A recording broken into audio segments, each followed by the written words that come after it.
Hi friends, welcome. Hello world. ఈ రోజు వచ్చేసి మనము శ్రీ చింతల వెంకటరమణ స్వామి దేవస్థానం మనకి ఇక్కడ కనిపిస్తున్నది. అంటే వెంకటేశ్వర్ల స్వామి వారు చింత చెట్టు త్వరలో వెలిసినందుకు మనకు ఈ పేరు వచ్చింది అనమాట. ఈ టెంపుల్ కి చాలా అద్భుతంగా ఉంటుంది. లోపల వచ్చేసి మొత్తం కూడా నల్ల రాతి శిల్పంతో నిర్మించారు ఈ టెంపుల్ ని. లోపలికి వెళ్ళిపోతాం. టెంపుల్ ప్రాంగణంలో ఎలా ఉంది అనేది చూసేదాం ఈ వీడియోలో. ఒకటి మెయిన్ ఎంట్రెన్స్ ముఖద్వారం మనకి ఇక్కడ చూపిస్తున్నది రాజగోపురం, మెయిన్ రాజగోపురం. మొత్తం కూడా మనకు ఓల్డ్ గా నల్లరాతితో నిర్మించారు. మనకు 500 సంవత్సరాల చరిత్ర కలిగిన గుడి మీరు ఇప్పుడు చూస్తున్నది. స్వయంభూగా వెలిసిన వెంకటేశ్వర్ల స్వామి వారు చింత చెట్టు త్వరలో వెలిసారన్నమాట ఈ క్షేత్రంలో. అందుకనే ఇక్కడ మనకు చింతల వెంకటరమణ స్వామి అంటారు వెంకటేశ్వర్ల స్వామి వారి నామాన్ని. లోపలికి వెళ్ళిపోతున్నాం.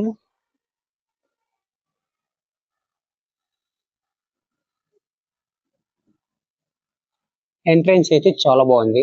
మీకు ఇక్కడ చూస్తే చూడండి శిల్పకళ ఎలా ఉంటుంది అనేది. ఈ విధంగా ఉంటుంది. నృత్యం చేయాలంటే అంటే శిల్పాలని చెక్కాలంటే మన వాళ్ళే ఎప్పటికైనా సరే, అందులో ఎలాంటి సందేహం ఉండదు.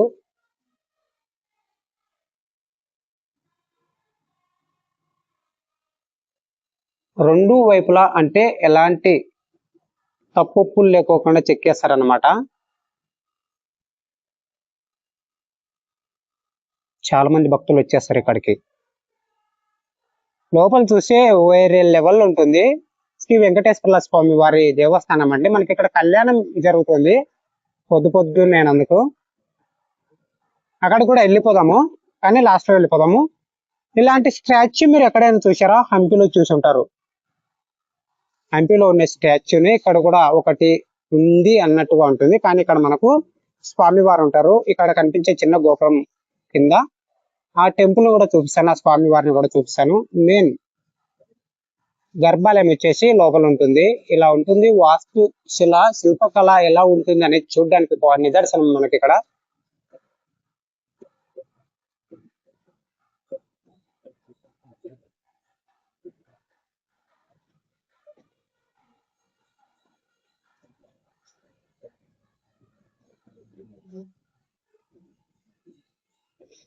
మనకు రాగి చెట్టు వేప చెట్టు కలిసి ఉండాలంటారు కదా, ఇక్కడ కలిసి ఉన్నాయి. అలాగే మనకు నాగేంద్రులు కూడా ఇక్కడ కలిసి ఉంటారు.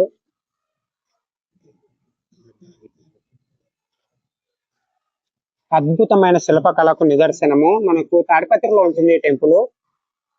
వెంకటరమణ, శ్రీ చింతల వెంకటరమణ అంటారు స్వామి వారిని. ఈ చక్రాలు చూడండి, చక్రాలు పెట్టేది ఒక ఎత్తు అయితే మళ్ళీ వీటికి రాతి శిలలకి మళ్ళీ శీలాలు కూడా పెట్టేశారు అనమాట. చాలా బాగుంది. ఇటు సైడ్ పైన సైడే కాదండి, కింది సైడ్ కూడా బయటకు వెళ్ళిపోయింది శిల. అది అంత అద్భుతంగా చెక్కారు. లోపల గర్భాలయంలో ఉండే మూల విరాట్ విగ్రహాన్ని చూపించకూడదు, అది నియమం కాదు, అది గుర్తుపెట్టుకోండి. ఈ వీడియో అంటే మనకు ఇక్కడ ఈ టెంపుల్లో ఎలాంటి ఫొటోస్ కానీ వీడియోస్ కానీ తీయకూడదు అనే రూల్ లేదు. ఎవరైనా తీసుకోవచ్చు. చాలా బాగుంది కదా. మీకు ఇక్కడ చూపిస్తే చూడండి, మెయిన్ గరుడాల్వార్ సన్నిధి స్వామి వారిది. మనకి ఇక్కడ సరిగ్గా కనిపించకపోవచ్చు సూర్యోదయం కారణంగా.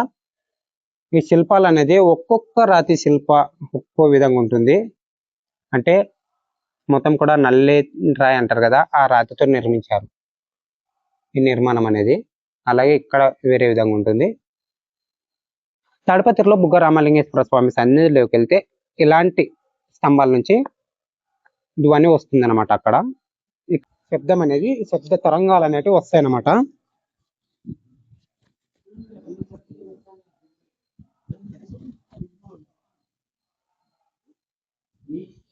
గర్భాలయంలోకి ఎంట్రెన్స్ మార్గం అనేది చాలా బాగుంది. అలాగే ఎలా మోడిఫై చేశారు, కానీ మొత్తం కూడా నల్లేని రాతితో నిర్మించారు ఈ టెంపుల్ ని.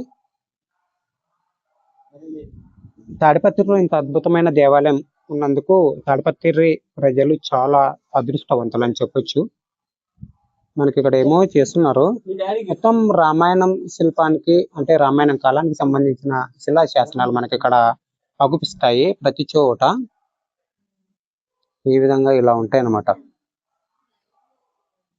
హనుమంతుల వారు మీరు ఇప్పుడు చూస్తున్నది ఇక్కడ చాలా బాగున్నారు. విగ్రహాలన్నీ కూడా చాలా చాలా బాగున్నాయి.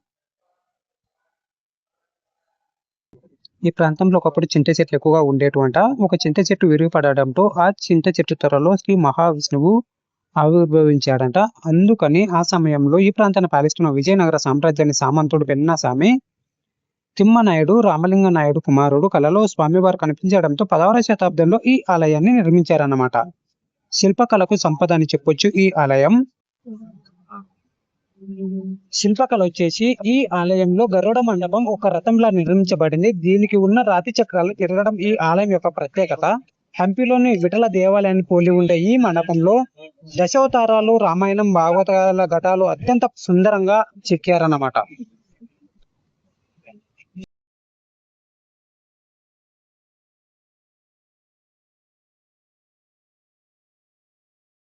మీకు ఇక్కడ టోటల్ గా కనిపించేది రామాయణానికి సంబంధించిన విజువల్స్ ఎక్కువ శిలలపై ఉంటాయి. ఇలాంటి శిలలు స్పాయిల్ చేయకండి అబ్బా, ఎక్కడైనా సరే. చేతనైతే నిర్మించడానికి ట్రై చేయండి కానీ స్పాయిల్ చేయడానికి ట్రై చేయకండి. మనకి ఇక్కడ భూవర స్వామి సన్నిధి మనకి ఇక్కడ కనిపించే ఎంట్రెన్స్ స్వామివారి సన్నిధి అది.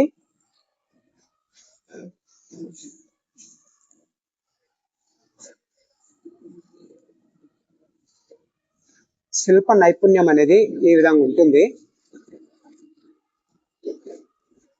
అంటే గూస్ బంప్స్ వచ్చేస్తాయి అంటారు కదా, సో అలా ఉంటుంది. చాలా బాగుంది ఇదైతే. ఇలాంటివి అన్ని తోరణాలు కూడా ప్రతి చోట ఇలా ఉంటాయి తోరణాలు.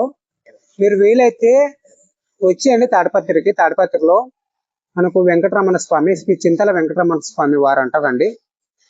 ఎంట్రెన్స్ లో స్వామివారి సన్నిధిలో లోపలికి వెళ్ళిపోదాము. అంటే గర్భాలయంలో కెమెరాస్, మొబైల్స్ ఎలాంటి వాడకూడదు. అలో ఉంది కానీ ఇక్కడ మనం వాడకూడదు, అది గుర్తుపెట్టుకోండి. వీలైతే స్వామివారిని చూపించడానికి ట్రై చేస్తాను. ఇలాంటి శిల్పకళని, మన సంపదను, అంటే మనం ఎలాగో వీటిని నిర్మించలేము. ఇంత అద్భుతంగా ఇప్పుడు ఆధునిక అత్యాధునిక టెక్నాలజీ అంటారు కదా, ఎంత టెక్నాలజీ ఉన్నా ఇక్కడ చూపిస్తే చూడండి. ఒక చిన్న పాయింట్ ఇక్కడ ఉంది కదా, ఈ పాయింట్ దగ్గర చిన్న చిన్న గెర్రలు కనిపిస్తున్నాయి కదా, ఈ గెర్రలను కూడా ఎంతో క్రమశిక్షణతో వాళ్ళు చెక్కారంటే అది ఆనాటి నైపుణ్యానికి నిదర్శనం అన్నమాట. 500 సంవత్సరాల చరిత్ర కలిగిన ఈ టెంపుల్ వచ్చేసి మనకు తాడిపత్రిలో ఉంటుంది. తాడిపత్రి వాస్తవులు చాలా అదృష్టవంతులు అని చెప్పొచ్చు. ఇప్పుడు చూస్తున్నారు శ్రీ స్వామివారి మూల విరాట్ విగ్రహాన్ని.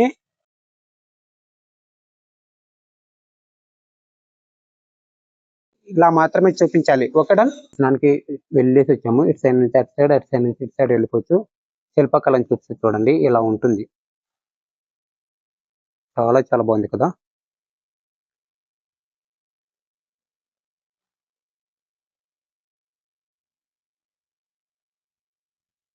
మనకి ఇక్కడ పూజా సామాగ్రితో ఏదో అభిషేకం చేస్తున్నారు స్వామి వారికి. టోటల్ గా చాలా బాగుంది. కంచు చెమ్ములు అన్ని కూడా ఉన్నాయి. అలాగే ఇక్కడ కనిపించేది అమ్మవారి టెంపుల్ అనుకుంటా. అక్కడ కనిపించేది ఆ టెంపుల్ లోకి వెళ్ళలేదు, వెళ్ళి చూద్దాము. ఆలయంలోని తులసి తోట బృందావనం వద్ద విజయనగరం చక్రవర్తి అచ్యుత దేవరాయల కాలం నాటి తెలుగు శాసనాలు కూడా లభించాయన్నమాట. చారిత్రక దాడులు వచ్చేసి పునరుద్ధరణ తర్వాత ఔరంగజేబుల్ కాలంలో ఇతర ముస్లిం పాలకులు దాడుల వల్ల ఆలయం కొంత ధ్వంసమైంది. తర్వాత మరాఠా పాలకులు హయంలో మరియు బ్రిటిష్ కాలంలో పునరుద్ధరణ పనులు జరిగాయి ఈ టెంపుల్ వచ్చేసి.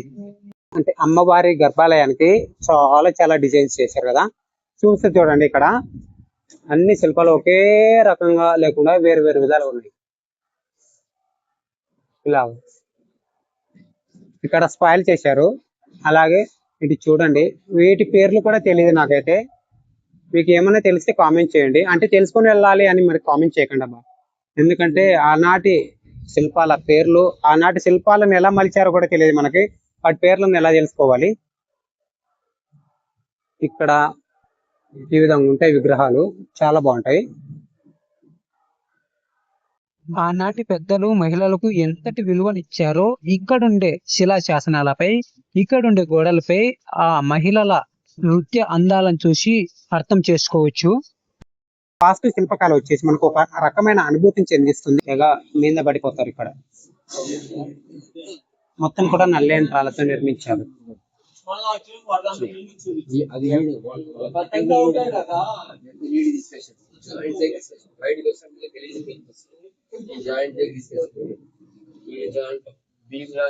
ఇక్కడ చూడండి ఈ పేర్లు ఎలా రచించారో. అంటే తెలుగులో రచించారన్నమాట. ఇది రాముడు అనేది మనకు ఇక్కడ ఇది రా, ఇది ము, ఇది డ, రాముడు అనేది మాత్రమే కనిపిస్తుంది. ఈ విధంగా ఉంటుంది. అంటే మనకు 500 సంవత్సరాల చరిత్ర కలిగిన టెంపుల్ మనకి ఇక్కడ మీరు ఇప్పుడు చూస్తున్నది. వాస్తు శిల్పకళ చూడాలంటే ఈ టెంపుల్ కి వచ్చేయండి, చాలా బాగుంటుంది. అంటే ఇటు సైడ్ లోపలికి వెళ్ళిపోకూడదు.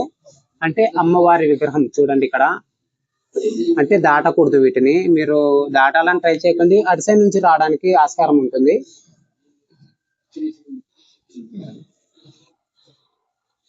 చూడండి, చిన్న చిన్న పిల్లలు కూడా ఆ బొమ్మల్ని చూడడానికి చాలా ఇష్టంతో మక్కువ చూపిస్తారనమాట. ఎందుకంటే అంత అద్భుతంగా ఉంటాయి శిల్పాలు.